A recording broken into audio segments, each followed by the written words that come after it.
So I'm Chris Matthieu. We'll go around the room, introduce ourselves. I'm with Voxeo. It's the company behind Tropo, SMSified, Phono, which is our phone JavaScript phone API. That's my gig. Bob Roberts, first month successful of Ruby to Rails development. It's still alive. Tomasz Tekle. What do we say? Who are you with? Oh, for a couple of things. Early warning services. Cool. Ralph Miller with Ladderline. I don't code, I do business development. So. I'm Brent Wojrowski. I work at an agency called SMS Apps and we freelance on the side. Cool. Brent Roland, TTI. Everything. Ray Niemeyer, I'm a mostly retired part-time consultant. Tom Shires, I'm retired, just kind of really interested in Rails and iOS stuff, and had a software career many years ago, and I guess I got an iPhone about 3 years ago and kind of tweaked my software interests, and taking classes and going to meetings and just having fun. Brian Williams, work for a consulting company, City Tech Inc. Was doing some Ruby Rails last, but now I'm on a Java, back on the Java. Sorry, still trying to.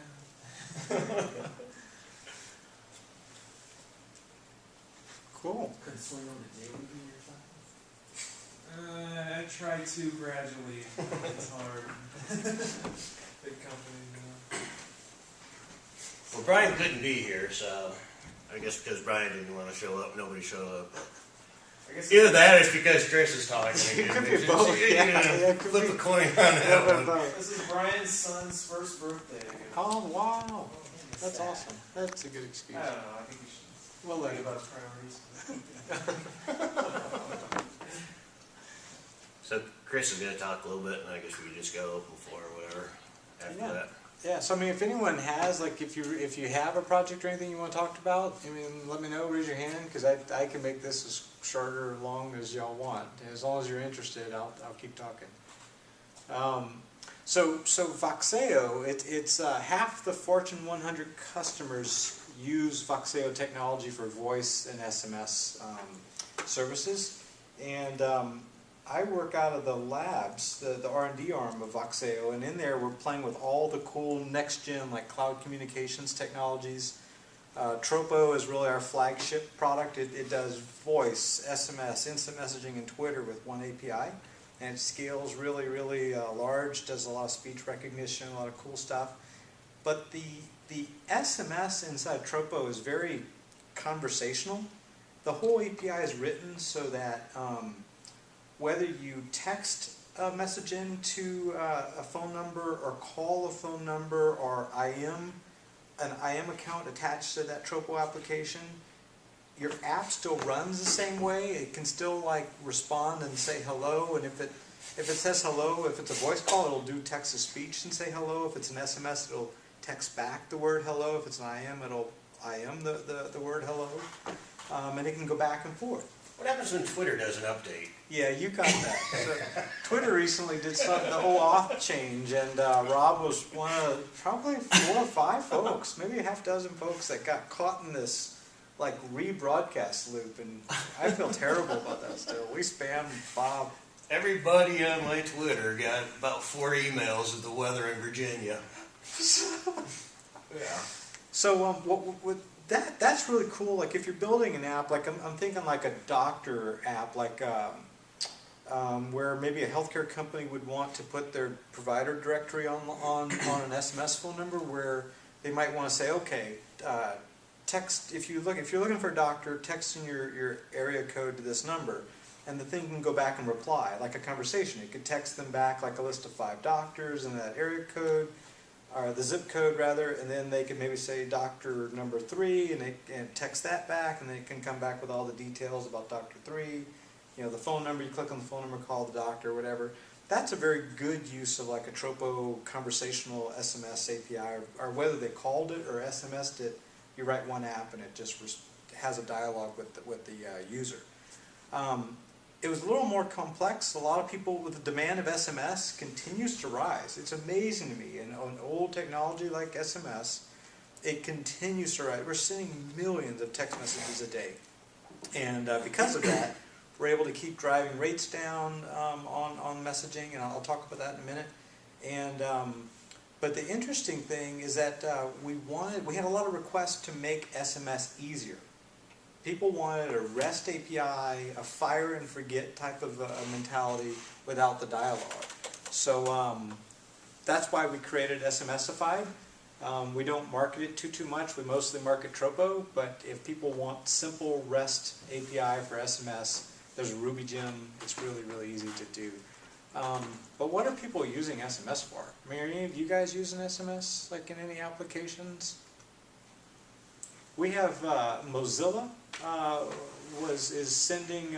They're monitoring all their servers whenever they see an error on any of the servers.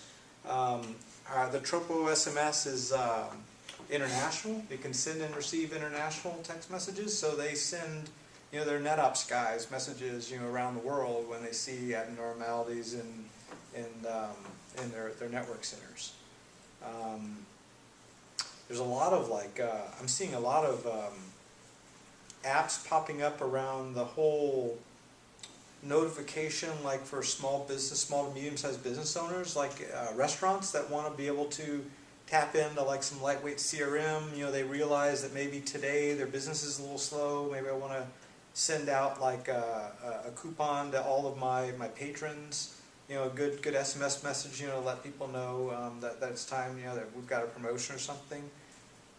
Seeing a lot of geolocation, GeoIP stuff. Like if you're in like a particular area, we're working with a company called Geoloki, and there's a bunch of others that they take like a set of coordinates that you're interested in, and they'll put a box around it. And anytime you trip that box, like you're coming home from work and you enter your neighborhood, it'll text you to say, hey, don't forget you need milk. Your wife's going to get you if you don't come home with the milk. So interesting use cases I'm seeing with people building SMS and alerts. A lot of alerts we see people doing. If there's a notification at a school, situation, they've got to inform all the parents about it at school. We've got customers do high volume SMS and even voice calls, etc. So and we were talking at Code Camp. I gave this talk, and what's interesting, if you do enough SMS with your company or your application, the table turns. You no longer have to pay for those SMS messages. You start being paid to send SMS messages. It's like Twitter. They actually make a decent revenue off of the SMS business they have. So normally short codes cost and all of this stuff. We sell short codes just like the 5-digit numbers. The 40404. We sell those, and they're a little expensive. There's a use for when you need them. So like SMSified. If you have your laptops open, you can go to smsified.com. Sign up for a free account. It's always free for developers. And until we actually implement billing, it's, look at the black line at the top. SMS is currently in beta. For SMSified, during the beta period, all messages are free, even production usage. So I would encourage you, sign up for SMSified, totally free for developers, and then even for production apps, they're free for now. And I don't have an ETA on when we're going to implement billing, but when we do, it's a penny a message. We basically commoditized. Before we launched this product, there was like some services like Clickatel that was all based on credits, and however you sent messages, it added up to a credit here, credit there, 2 credits for this country, whatever. We just said it's a penny for any US message, and then like with Tropo, if you want to do international SMS, it's 2 pennies. We said enough with all these weird scales, and we probably lose some money sending messages to Uganda or something, but you know, it all works out in the end. We send so many of them. So a penny a message, and it's free to sign up.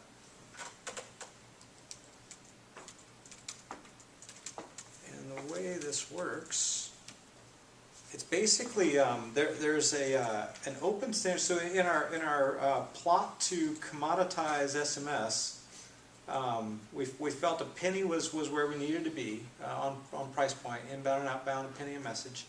We found that there was the telco industry was starting to use this API called One API, and all the specs were available on it. It's a REST API, and there was a section on SMS that no one had implemented yet.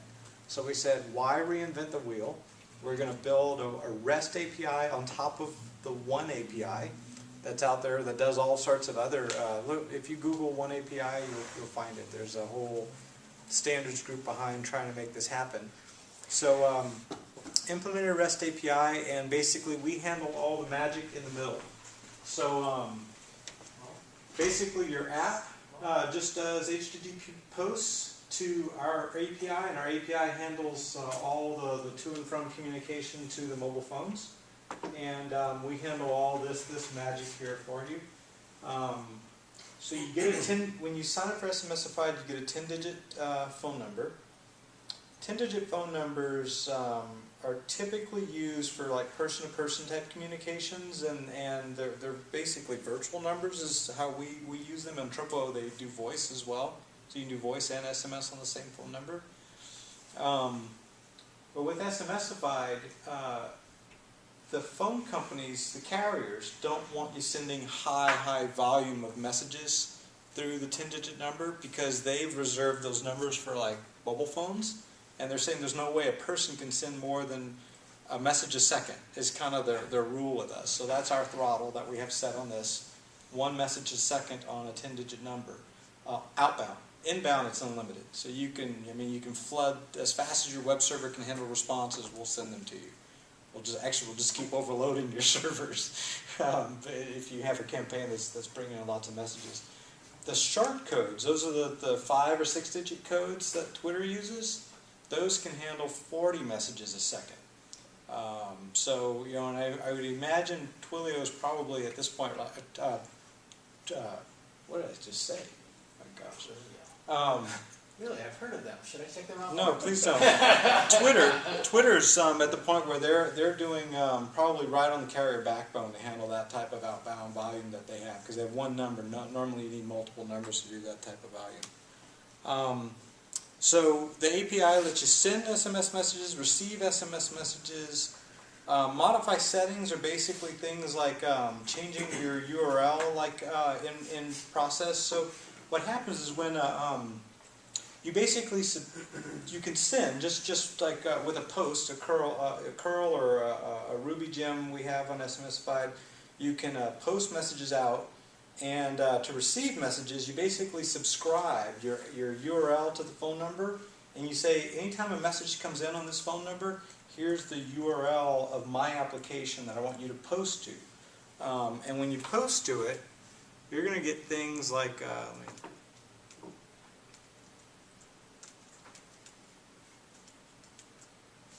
here, so let me show you the docs real quick. So when you receive a message, you basically do a post to this URL. Where's the URL? Here, this URL. And then you tell it in the data elements what your phone number is, and the notify URL of your application to call. When an SMS message comes in, it does a post to that URL with this JSON document attached.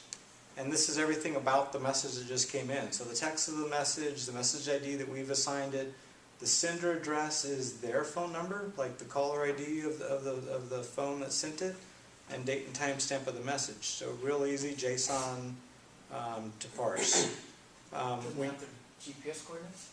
no, so that's interesting. So with the voice, we can actually get, we have some partners that we work with that we can actually get geolocation on voice calls, like cell tower stuff.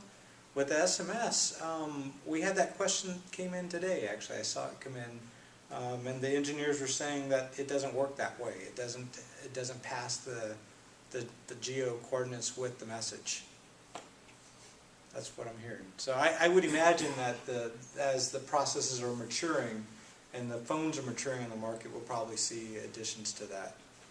So voice calls, we can get you geo location of the call. And the phone number, I mean, you could be anywhere. Your phone number, you can't rely on that phone number to tell you. Your New York phone, whatever. Yeah.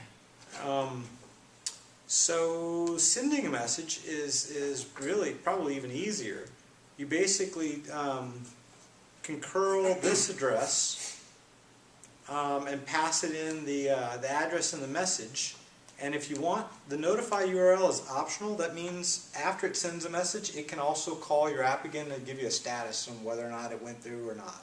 Oh, that was going to be one of my questions. So it's optional, but you can put it on as a callback, so it'll come back and tell you successful or not. And this is all you get dinged either way? No, so it doesn't cost you any extra to do a callback. Okay, so the accounting works that way. Yeah, the counting is just delivering that message. So then it doesn't matter if it has to call you back, it's not an extra fee. And then this is the response that comes back when you have a callback on the notify URL. Which a message was, what the direction it was, status code. Was it parts to break it up in a certain size? Yeah, 160. So you get 160 characters. It used to be 140, is my understanding, and that was one of the reasons Twitter did 140, I thought. No, they need leave some space For the name? names or- Okay, so it's 160, and you can technically send more than 160, and it would break up into two if you sent more than 160. So let me show you. Man, I've been talking long enough. Let me show you what this looks like. I have a couple of little short. Turn the light down up front? Sure. And I can maybe inverse this, I think. No, it's just like a light up here. I'm gonna screw everything up.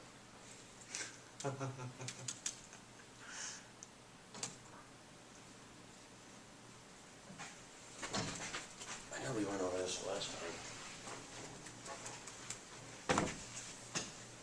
We didn't, yeah. Ah, that's where it is. Can y'all see it? Whoa. There you go. Okay, so I have the curl statement. Can you see that?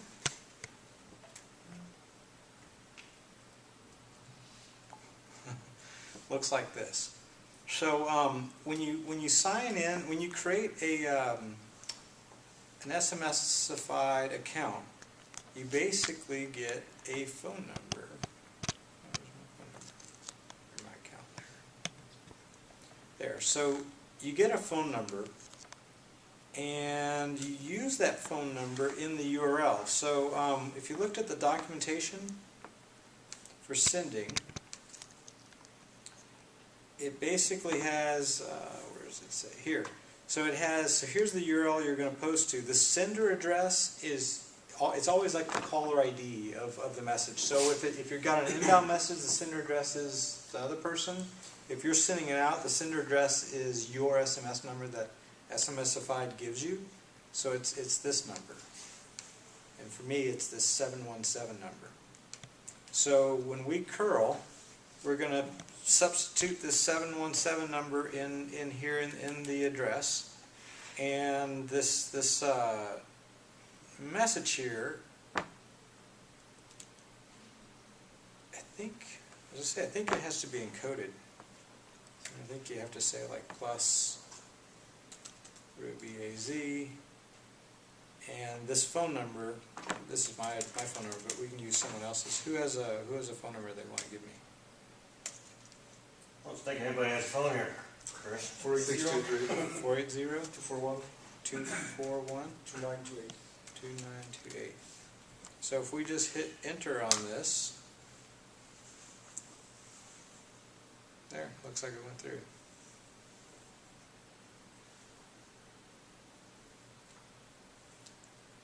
I did get like 3,000 messages what the weather was in Virginia today. So my question is, does it have a plus in the message, or is that a space?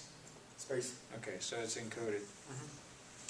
So a curl with as a post gets that message sent out. There is a Ruby gem. So if you do gem install Smsified, imagine that.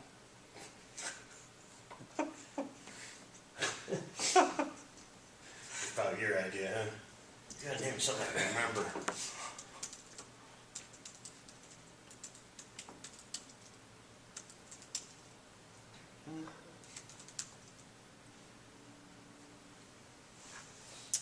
Maybe you can do sudo bang bang. What does that do? Well, just bang bang will do whatever your last thing is you're trying to do. Okay, cool.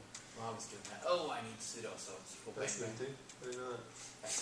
So there's a cool If you're lazy. blog post. I think if you just Google SMSified Ruby gem.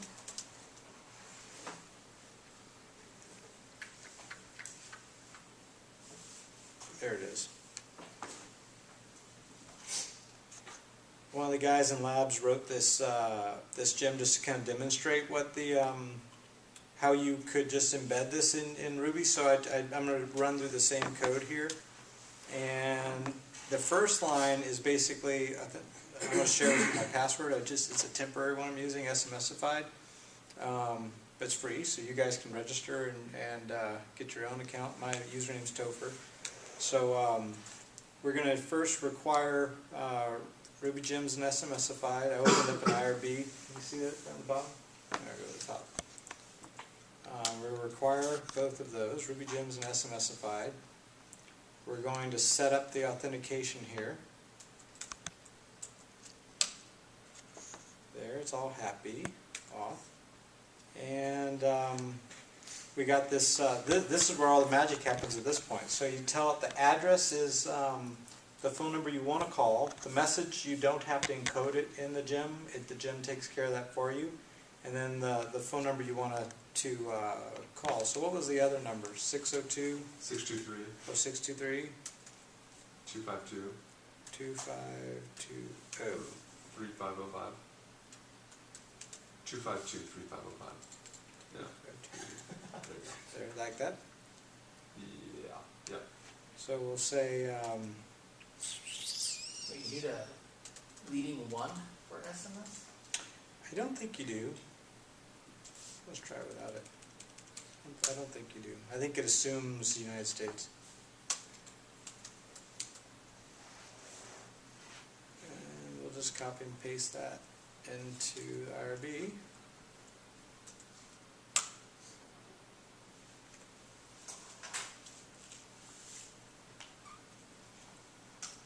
Yeah, it looks happy. Tool uncreated.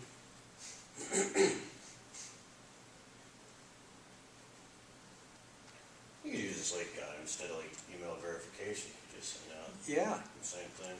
Yeah, you know, I'm seeing too, like people put in, I think some of the CAPTCHAs are starting to do this now, like an SMS, like, you know, like before you sign in, it's like a challenge phrase or two-party authentication.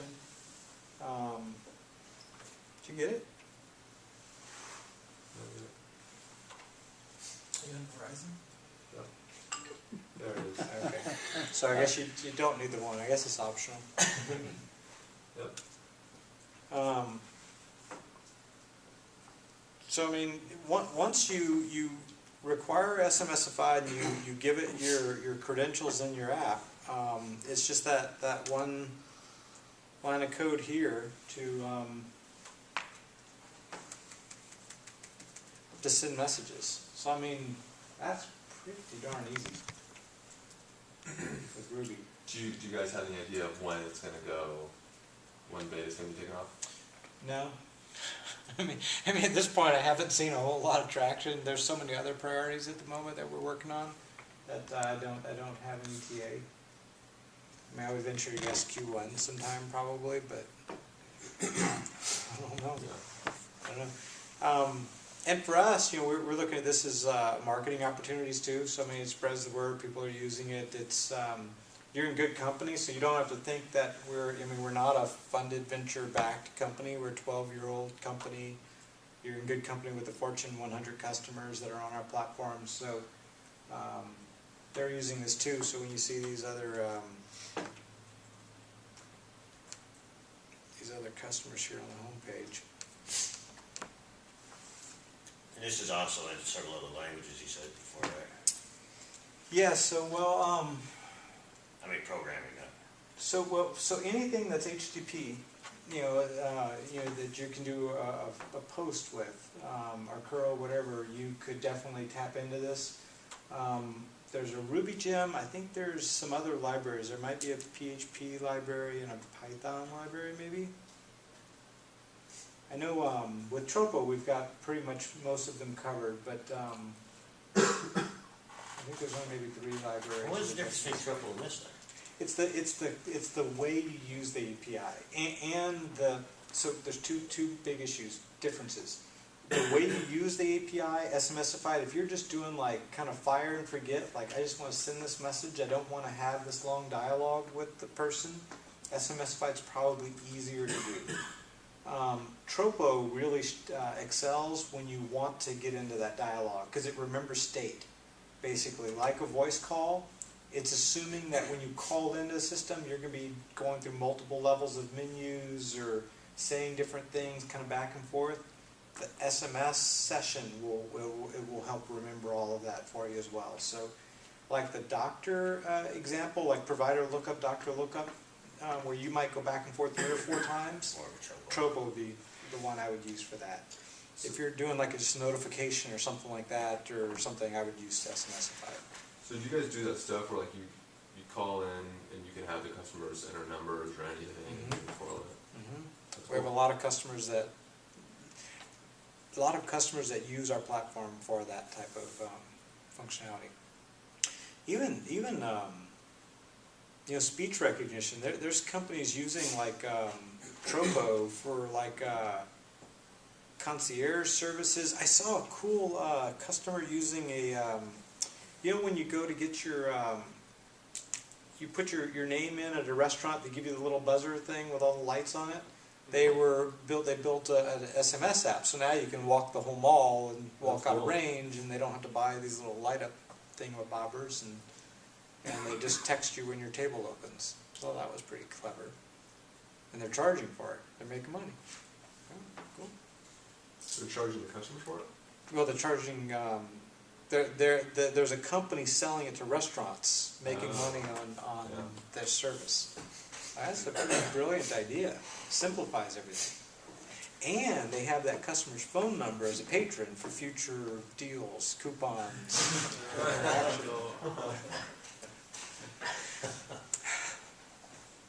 I'm telling you, I am watching SMS just climb. I mean, it's interesting to me the number of companies starting up with SMS. You know, like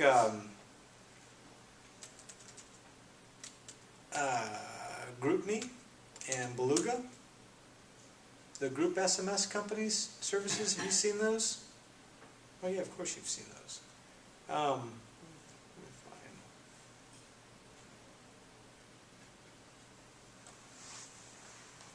Here it is.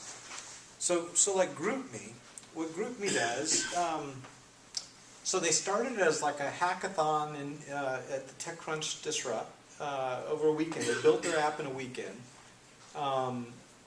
They ended up getting, I'm trying to remember how many millions of funding they got originally, and then Skype just swooped in and bought them for $7 or $8 million. $8 million. It's a good weekend. I don't think that they were in business for more than a year.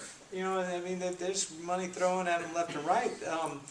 And what their whole application base at the core of it, what it does, you create a group, like say your family or this group. It could be this group, and we get everyone's phone numbers in attached to the group.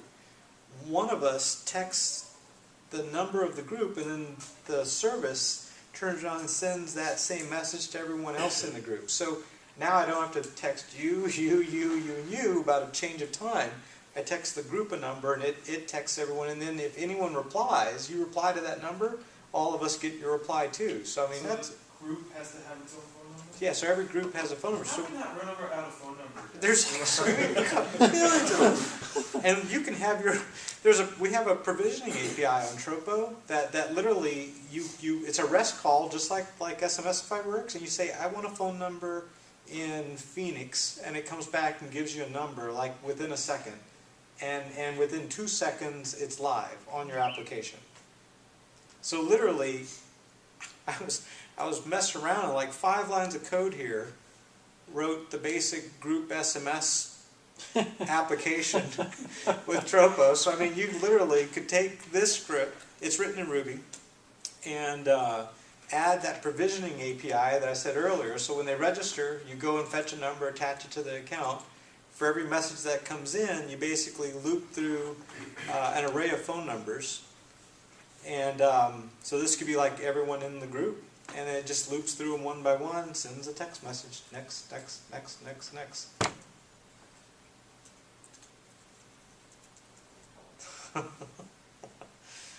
Oh, so the other difference in Tropo and SMSified is Tropo is international and SMSified is US only. Oh, why? Because of... It was the pricing. We wanted to keep it so simple. It's 1 penny no matter what, but it's US. Whereas Tropo, it's like a penny for US, 2 pennies for everywhere else. SMSify, we will probably make it international before it's over too, but once we get billing. Details. Details. So that whole money thing. Oh, Were so you so casual before you sold out to the man? I wasn't this casual. So You can see in business if you were. this is pretty cool. So Apogee, has anyone heard of Apogee? I love That's Apogee. where the rockets at the top, right? They have a cool REST API service. Actually, they've got a whole interesting business model.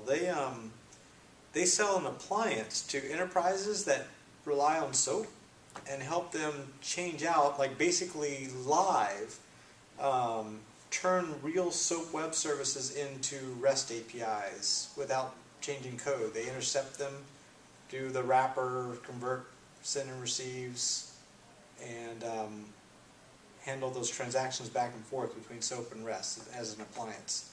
Pretty interesting. What I'm using here is their API Explorer. So if you just want to play with a REST API, you create this WADL file. So with SOAP, it's a WSDL, right? With REST, it's a WADL. And it's an XML document that explains basically how your REST API works. You feed that into Apogee, and they create this cool little Explorer, and all of these are my REST calls built into the app. So first you have to authenticate, so we say it's basic HTTP. So this was like our credentials there at the beginning. So you do that once, so now we're off. Now I can say, okay, I want to send an SMS, and so it plugs in the URL that we would normally post to. Can you see that? That you normally post to, and like we did on the other one, you have to substitute your actual phone number. So let me put it in there.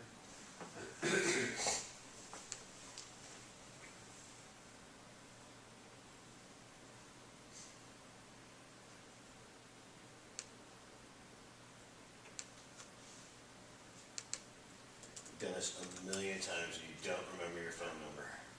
I know. It's sad. The problem is I got a million of them. Bleeds for phone numbers. I do.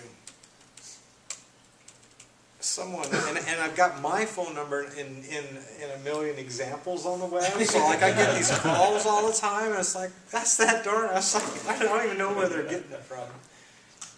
That's okay, I've got millions of phone lines I can turn right back around at you. So feature request, it needs to knock out the minuses at the ends there. You know, it might actually. I don't know if it does. I haven't been brave enough to try it live. This gear thing is where you put your data properties. So this is like the phone number. So this would be like the phone number you're sending it to. So this, I'm going to put in my phone number, 4368. Make note of that, Bob. Hi, Bob. Thanks for setting this up.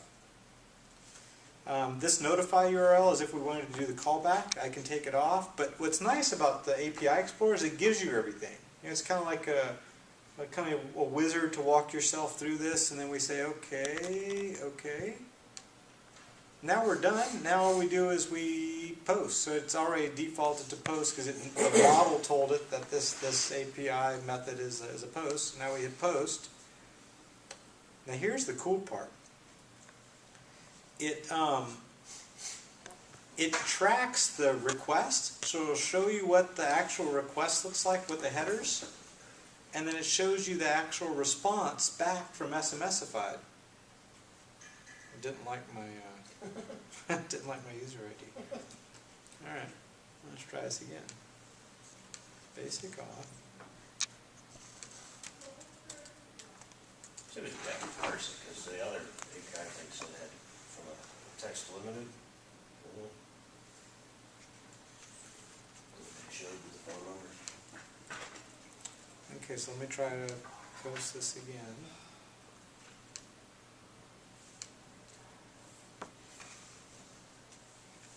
There it goes, that's happy. Alright, so I put in the wrong password earlier. So it looks like it went through. The other cool thing is this share response link right here.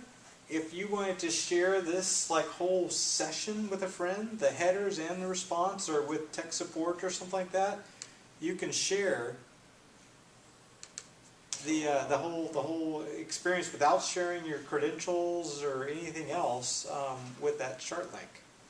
That's pretty cool. Where is this at? I'm sorry. This is Apogee, apogee.com, and then they give you this little iframe embed, like after you give them the waddle.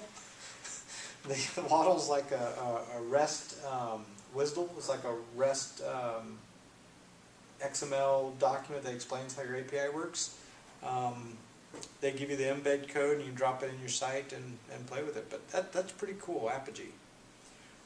What's also interesting is like, so you could play with the inbound, you can play with all the different outbound, but there is a reporting. So if we look at all messages, if we look here, there's no parameters required, so we can do a get.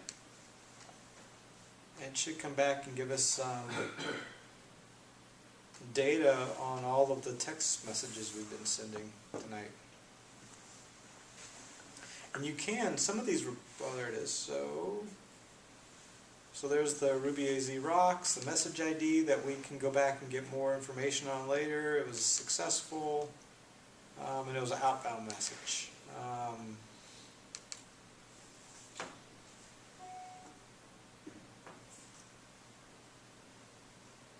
There's one from Desert Code Camp.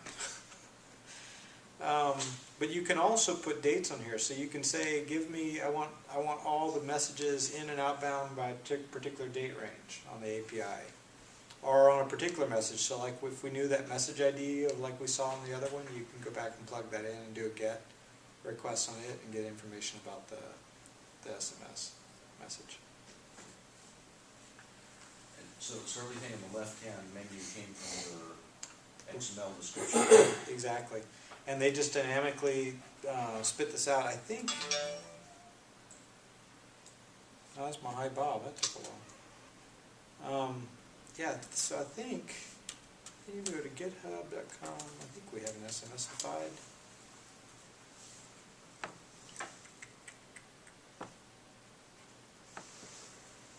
Maybe I put it, I don't know why I would have done it in Tropo, but it's possible. you see anything top secret in here, keep it to yourself.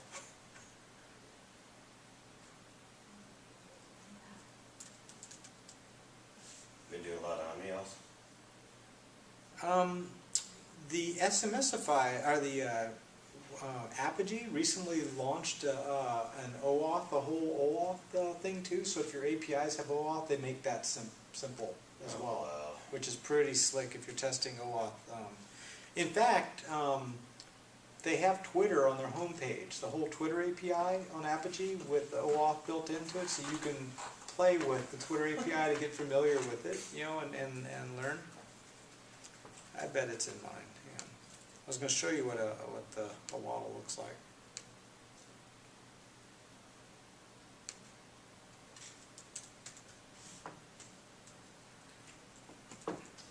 I don't know what I did with it.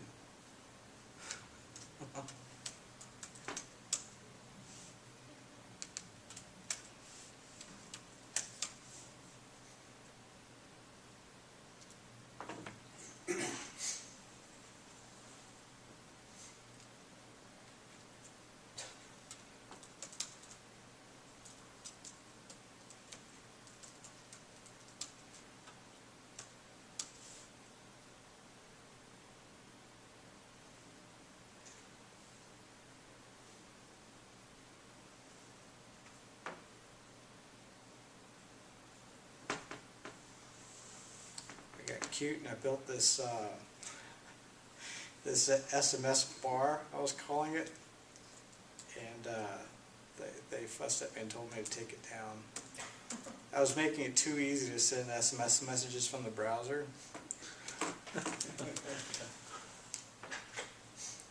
I think I had to like jack it up so that you have to put in your own like codes and stuff, like your own password, username. And I was like, the only way to let me keep this running, because what I had earlier was that you would just like call this URL with like the mobile number you were sending it and the message. It would just sit down. I was having a lot of fun with that one. I don't know what I did. Maybe I called it Apogee.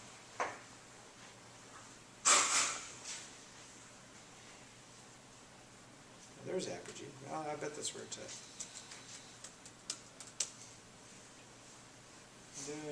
There. There.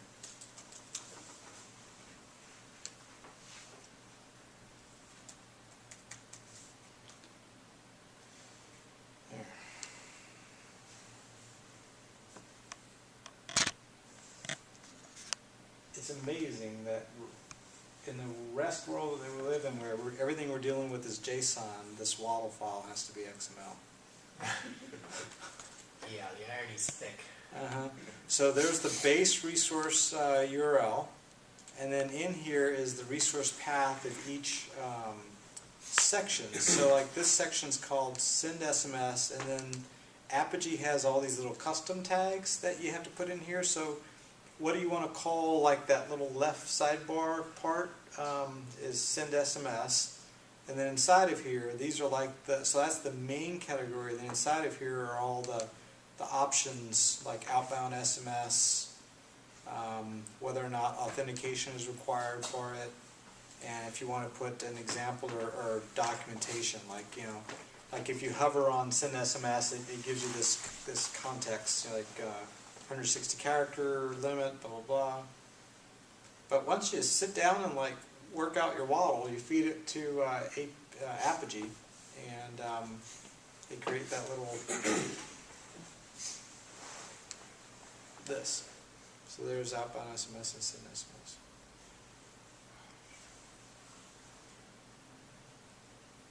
Yeah, you could really make some evil money off of that little SMS bar thing still.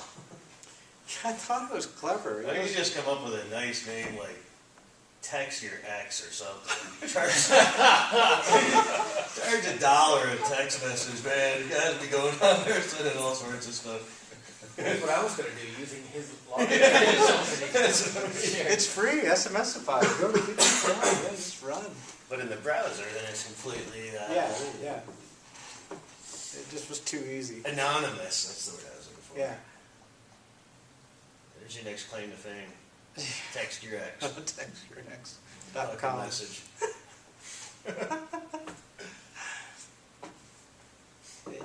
built that up pretty quick. So any questions, any ideas you want to bounce off of the group around SMS?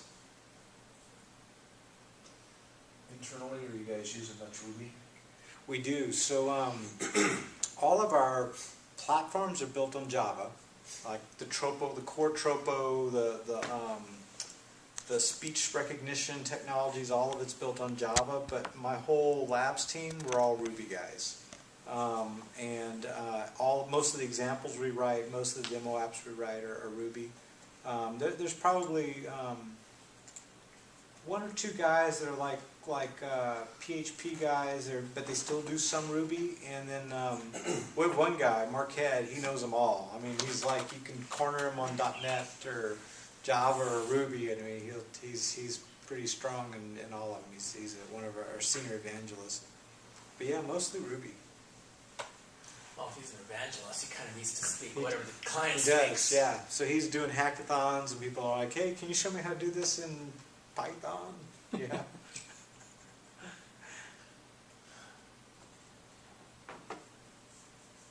Can you show the OAuth thing? The what? I think you have. Nobody's got anything else to...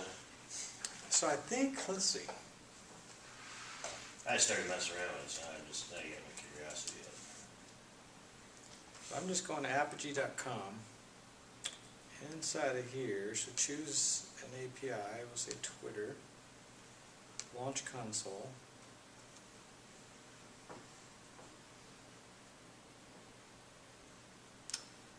And here, they should hear. So auth, OAuth. Awesome. And you say, yes, authorize this app. If they just take all the magic, I mean, I saw all the hard work out of this. So now, now you say, pick a resource. What do you want to do? You want to... Something deprecated, yes, definitely. let's see. Oh, that's nice. Oh, GeoSearch. Where's the stream? Do they have the stream API? That might be kind of interesting.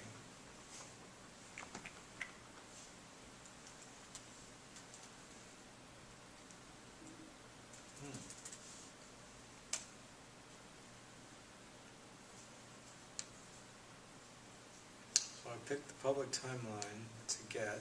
So now, I think you can just say send. It doesn't look like it requires anything.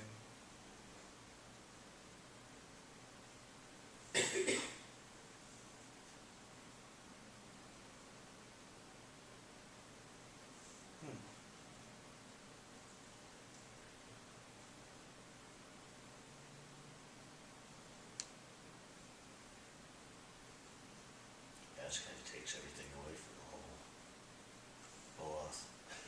Well, it is cool though about this API Explorer is that you can see the request and response headers.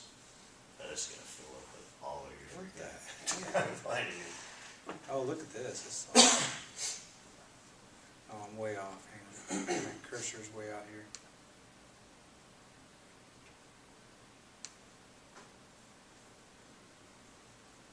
Wow.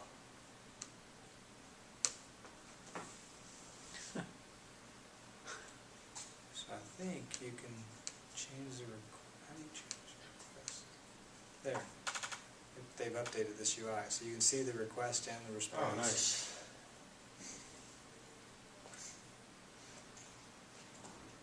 So I mean, once you build that waddle, you can do this with all your own REST APIs.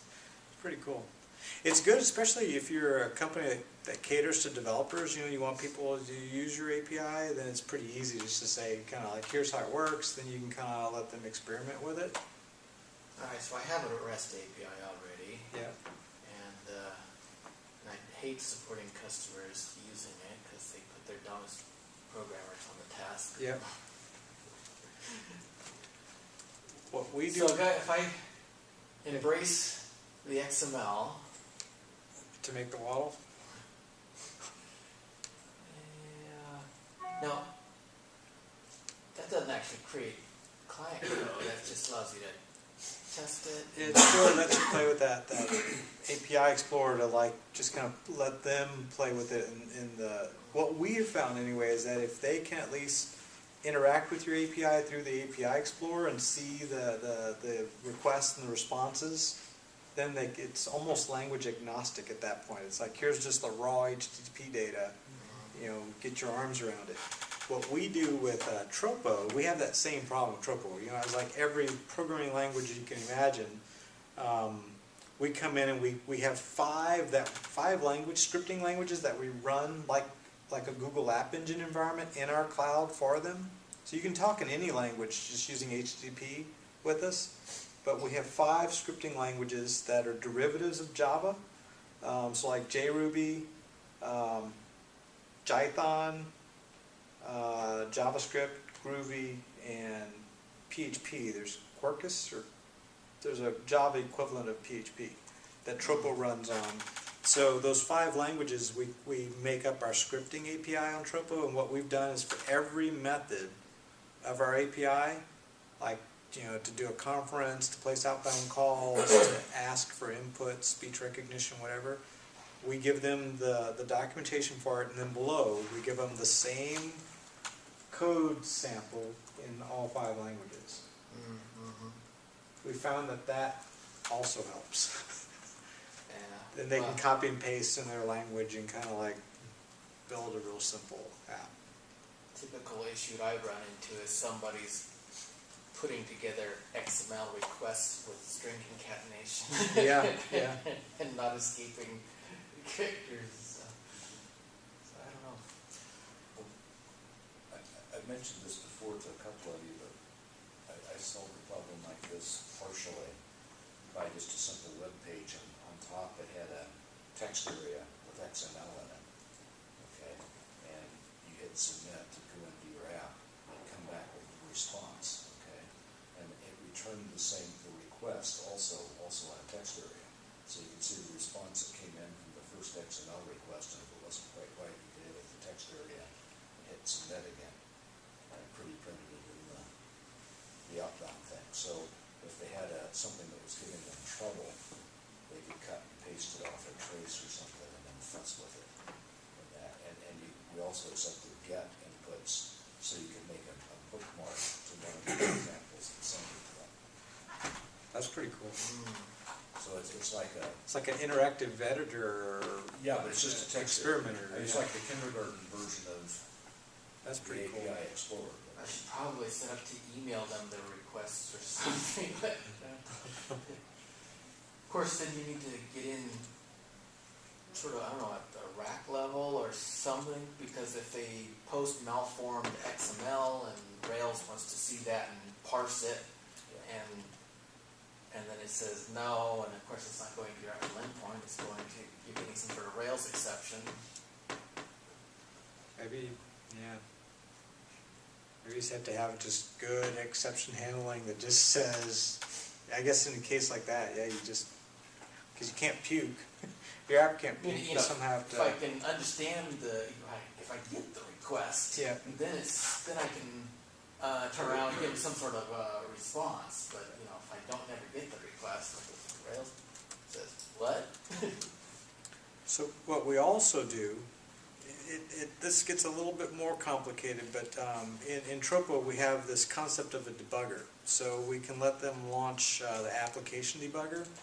So it runs in another tab in the window and just keeps waiting for stuff to happen. So like, let's kick something off. Let's call my text-to-speech demo, which shows off some of the languages of Tropo. I'll call it with Skype. So yes, call it. Now watch. We'll watch it run. Like it's already catching data. I mean, unless that's one of my other apps. Oh, it thinks I got hit.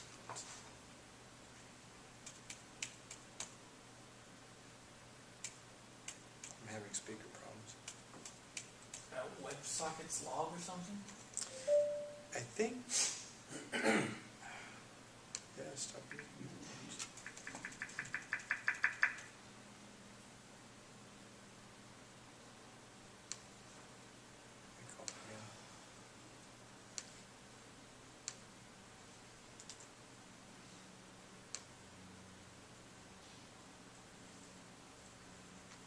these live demos. I know it was doing. It's all confusing.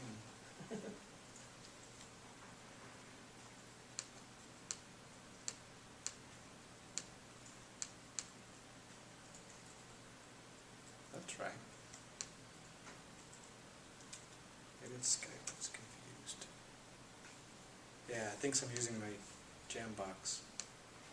4, 5, this is Carmen. 1, 2, 3, 4, 5, this is Simon. 1, 2, 3, 4, 5, this is Kate. 1, 2, 3, 4, But you can see it. There's 1, 2, French, 3, 4, 5, Bernard, Bernard. 1, 2, 3, 4, Katrin, German, this is Katrin. 1, 2, 3, Italian, Paul, 4, 5, this is Paola. 1, 2, 3, 4, 5, this is Saskia. 1, 2, 3, 4, 5, this is Krzysztof. 1, 2, 3, 4, 5, this is Zosia. 1, 2, 3, 4, 5, this is Vanessa. 4, 5, this is... This is all on a VoIP call. I think we got some internet packet. I think it hung up. But you can kind of, at least they can follow this, and when there's like bolded areas in this log, it's like errors. So I mean, if they really want to dive deep, they can see kind of what the scripts look like as they're running on our platform. And I don't know how they've implemented this. Pretty interesting. It's a lot of work building an API for developers. Because they're all different, I mean, skill set levels, it's all different languages. That's a tough business. So you made this pretty simple to use though. You know, and kind of to Ray's point, we do have the ability, like if you want to create an application, you can, I have a video of me doing it with an iPad. You basically can say, I want to create a scripting app. I want to call it RubyAZ. I want to write a file and create it in the cloud. I want to call it rubyaz.rb. And I want it to, what do I want to do? I want it to say, what's up? What's up?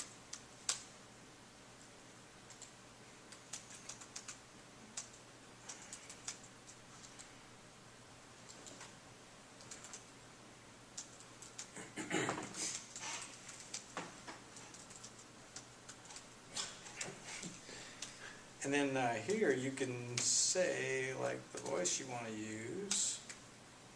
This all kind of looks Ruby-ish, and you can give it the name. So we want to use Kate, I think is our British female voice. I like herds.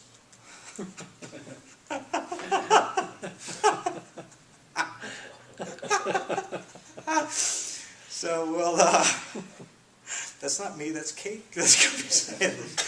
Okay, so when you create an app, this is an interesting thing about Tropo, is that there's no databases. So the CEO of our company, he's the alpha geek of the group, and he hates databases. Everything that what we just saw here is driven by DNS.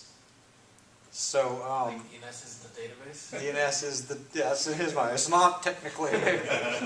So when you saw it take, it says like it takes 1 or 2 minutes to propagate. That's literally what, or to come live. It's really propagating worldwide across 7 data centers, turning up your application through all of our DNS servers. And the same thing, like when you go and create a phone number, like you could add a phone number to this.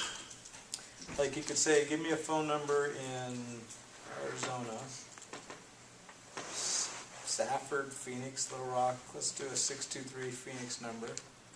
We'll add that. See, it says it takes 1 or 2 minutes. So it basically, when you do the REST call, it gives you the number right away on the response. But then you have to wait 1 or 2 minutes as it propagates through DNS also. So like there's our number right there. It also gave us a Skype address, a SIP address for people that want to use soft phones or voice over IP, an INUM voice number, which I still haven't figured out how to use, and a phono address. So that's our phono web phone. Like if you wanted to call this from our JavaScript web browser phone, which if you guys haven't seen, that's really cool too. So let's call it with Skype. Let's just see if it's finished provisioning. Yeah, let's call that.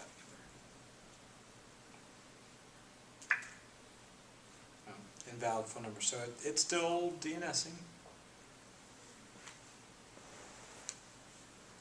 Seeing the SIP number, like if you guys like to play with SIP, SIP is awesome. So SIP, it's the standard signaling protocol for voice over IP, and you can use, like I'm using Blink. It's you can download it for free from icanblink.com. Phono, our JavaScript-based phone API, lets you place phone calls from the web browser via SIP, so you can put in any SIP address in your web browser and have the browser call a SIP number. The cool thing about SIP is it's HD audio. It's truly wideband. It's so when you make a phone call on this, it's like 8 kilohertz, I think typically. It's even on the best connection. They say if you listen to a conference call like for an hour, you get, even on a regular phone, you get tired. Your brain's like filling in the rest of the gaps and working to process that audio signal. If you listen to the same audio call using SIP wideband, or we even do ultra wideband, which is, it's like 16 kilohertz is wideband HD audio, and ultra wideband is 32 kilohertz. So I mean, it becomes like, I thought traditional phone was something in like 3600 or. I think it's 8 kilohertz.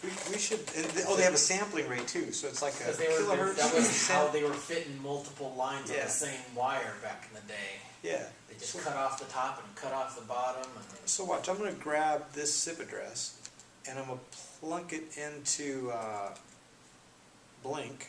So every SIP address starts with a SIP colon, an address, and then a domain. Let's see if our app is ready.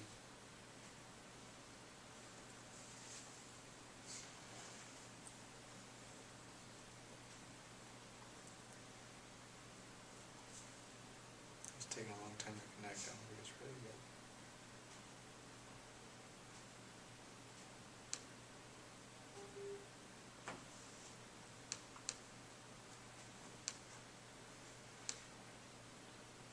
There it is. What's up? 1, 2, 3, 4, 5. When are we getting some beer? I like eggs. Eggs. So we'll put that same thing in let's see if she answers SIP now.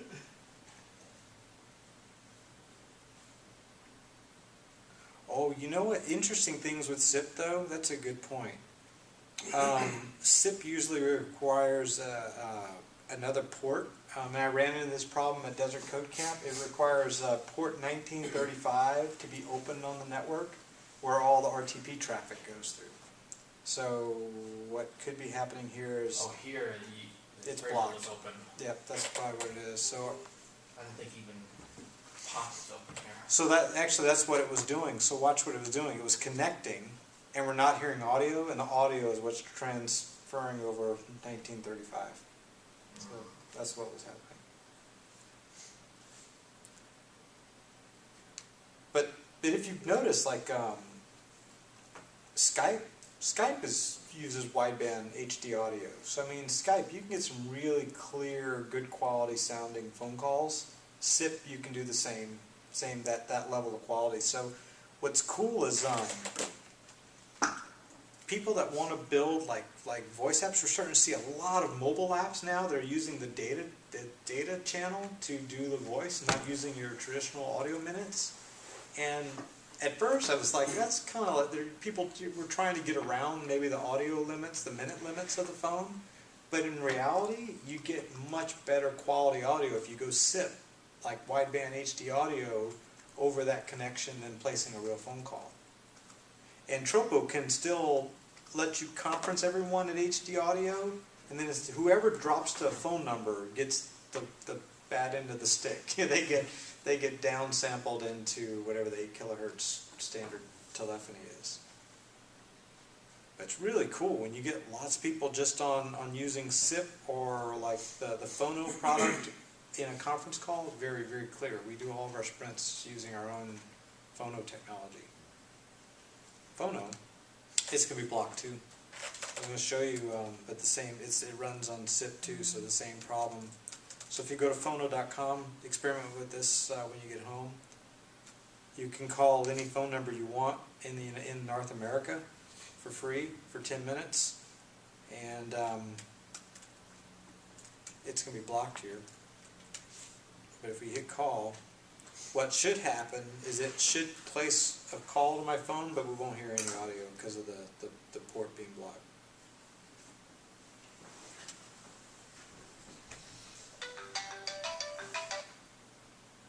Hello?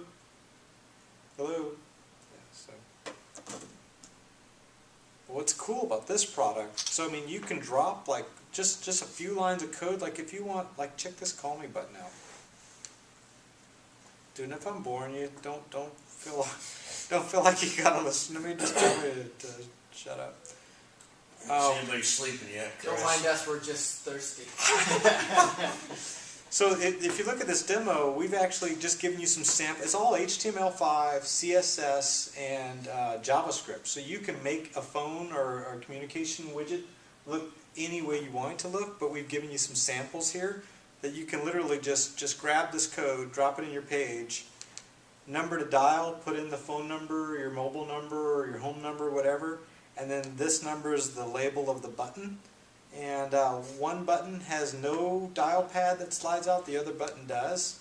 So you can kind of see, what it would look like. And I mean, that's actually going to call movie phone, but we won't hear it because of the audio port being blocked. Why would you have it call you with a pad when you can't call it for number? Why would you have it show the dialing pad if it can only call a number anyway? Well, like, yeah, it's like movie phone, they're going to want you to hit 1 for whatever, 2 for whatever, IVRs. And then what's also cool is we have a headset link toggle. We assume that most consumers typically don't use headsets, so we have our own little technique for suppressing echo. But if you have a headset and you check that box, we stop doing this little check and you get more full duplex type dialogue conversation if you're wearing a headset. And you can change the themes. It's like you want a red button. It's all using jQuery theme roller.